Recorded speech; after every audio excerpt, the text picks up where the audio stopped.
እውነተኛና ጠንካራ ወንድ መሆን ከፈለግ እኔ የምናገራቸው መልእክቶች በደንብ ስማኝ።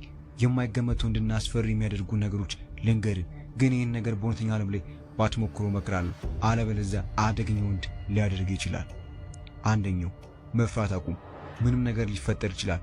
ውስጥ ያለውን የፍርሃት ስሜት አጥፋው። ውስጥ ያለውን የአውሬ ኃይል ቀስቅሰው። ደግሞ ሰዎች ስታወራ በኮንፊደንስ ኮስተር ብለህ አይናቸውን እያየ አውራቸው፣ አናግራቸው።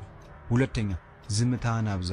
ብሮ እመኔን፣ ከአሁኑ ሰዓት ጀምሮ ሰዎችን ከሰላምታ ውጪ ማውራት ካቆምክ፣ ዝምታን ካበዛ የማይገመት አስፈሪ ሰው ትሆናለህ።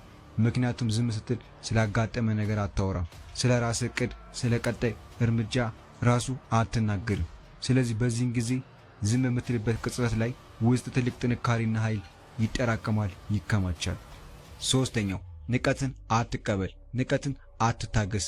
አንድ ሰው አክብሮ ካላዋራ አክብረ መልስ እንዳሰጠው፣ አክብረም እንዳታዋራው። ምክንያቱም አንድ ሰው ክብር ሊነካው ከሞከረ፣ ከናቀ፣ ካጣጣለ አንተም ተመሳሳይ ነገርን ማድረግን እንዳትረሳ። ስለዚህ ከማንም ንቀት እንዳትቀበል። አራተኛው ለምታምንበት ነገር ቁም። ህልምና ዓላማ ሊኖር ይችላል።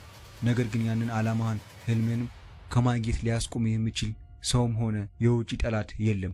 አንድና አንድ ልትጋፈጠው የሚገባው ያንተ ጠላት በመስታወት ስትቆም የምታየውን ሰው ነው። ስለዚህ በህልምም ወይም በምታምንበት ነገር ተስፋ እንዳትቆርጥ። ይመስለኛል የተናገርኩት ነገር የጠቀመ ይመስለኛል። ስለዚህ ከዚህ በበለጠ ዩቲዩብ ላይ ሞር ቪዲዮዎች